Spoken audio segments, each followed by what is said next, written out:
बिहार की एक पुरानी कहावत है, धोबी का गधा घर का ना घाट का।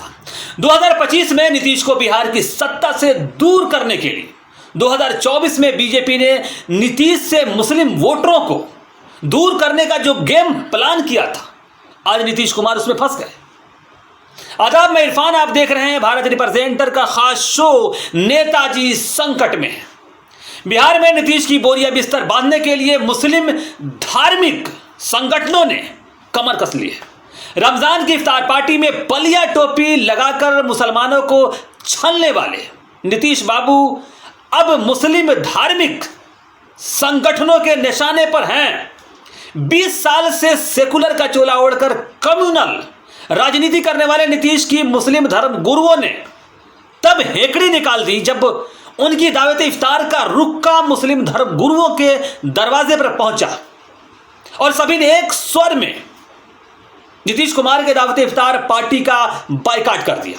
नीतीश कुमार हर साल दावत इफ्तार पार्टी करते हैं, लेकिन इस बार मुस्लिम संगठनों के बायकॉट से नीतीश में बेचैनी है, क्योंकि वो जानते हैं कि बिहार में 20% मुसलमानों की आबादी है और यादवों की 15%। दोनों को अगर मिला दीजिएगा तो लालू यादव की सरकार बन गई। ये नीतीश भी जानते हैं कि मुसलमान अगर जेडीयू को वोट ना दे तो 45 से 5 पर नीतीश की पार्टी चली जाएगी। स्थिति यह है कि नीतीश करे तो क्या करे, एक तरफ दावत इफ्तार को सफल बनाना है और दूसरी तरफ बिहार विधानसभा में मुसलमानों का वोट भी जरूरी है। नीतीश कुमार अब मुस्लिम धर्मगुरुओं के पास फोन कर रहे हैं। मान मनव्वल का दौर जारी है। अगर मान मनव्वल सफल नहीं होता है तो इसका खमियाजा नीतीश कुमार को सिर्फ इफ्तार में ही नहीं बल्कि बिहार विधानसभा चुनाव में भी भुगतना पड़ सकता है। अब दरअसल मामला है क्या, इसको समझने की जरूरत है। आपको याद होगा केंद्र सरकार वक्फ बिल 2024 पिछले साल लेकर आई थी, जिसको मुस्लिम स्वीकार करने को तैयार नहीं है। मुसलमानों का कहना है कि मोदी सरकार एक षड्यंत्र के तहत मुसलमानों से उनकी मस्जिद, ईदगाह, खानकाह, कब्रिस्तान छीनना चाहती है, जिसमें नीतीश कुमार, चंद्रबाबू नायडू, चिराग पासवान, जीतन राम मांझी जैसे नेता, जिनकी नैया मुस्लिमों के वोट पर टिकी हुई है, वो इस बिल का समर्थन कर रहे हैं, जिससे नाराज बिहार के प्रमुख मुस्लिम धार्मिक संगठनों ने रविवार 23 मार्च को होने वाली मुख्यमंत्री नीतीश कुमार की दावत इफ्तार के बाइकाट की घोषणा कर दी है। और बाइकाट करने वाले संगठनों में all India Muslim personal law board, इमारत शरैया, जमीयत उलमा हिंद, जमीयत अहले हदीस, जमात इस्लामी हिंद, खानकाह मुजीबिया, खानकाह रहमानी शामिल है। यानी कि ये सारे प्रमुख सेंटर हैं मुसलमानों के।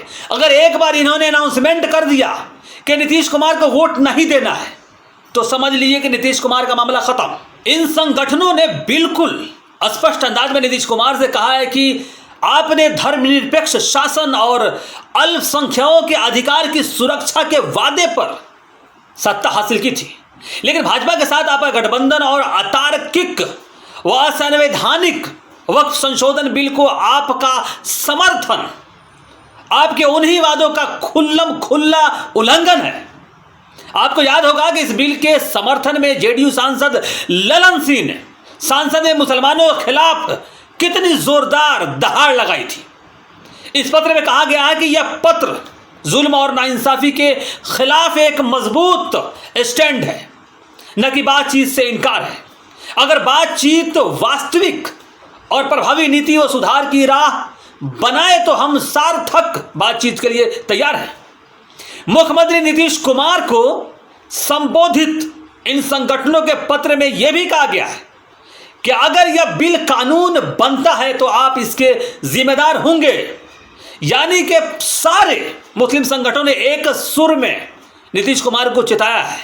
लेकिन नीतीश कुमार की राह विधानसभा चुनाव में आसान नहीं होगी अगर अपने बातों से या अगर नहीं चेते तो। सभी संगठनों ने एक सुर में नीतीश कुमार को कह दिया है कि हम संविधान के इस उल्लंघन के खिलाफ कानूनी, लोकतांत्रिक और राजनीतिक तरीकों से भरपूर विरोध जारी रखेंगे।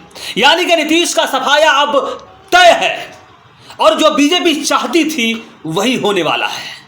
यानी कि आप साफ समझ लीजिए कि बीजेपी ने क्या प्लान किया था और नीतीश कुमार को किस तरह से इसमें फंसा दिया। यानी कि बीजेपी के पास जो मुस्लिम वोट थे, हो सकता है कि बिहार विधानसभा चुनाव में वो फिसल जाए। यानी कि 20% में से जो 5 से 7% वोट जेडीयू को यानी कि नीतीश कुमार को मिलता था, वो पूरी तरह से जाकर आरजेडी की तरफ शिफ्ट हो जाएगी। फिर नीतीश कुमार ठन ठन गोपाल हो जाएंगे और सत्ता जो 20 साल से बैठे हुए हैं वो शायद ही उनके पास टिके। फिलहाल आज के लिए इतना ही, फिर कल मिलेंगे दूसरे टॉपिक पर। जब तक के लिए दीजिए मुझे इजाजत। आदाब।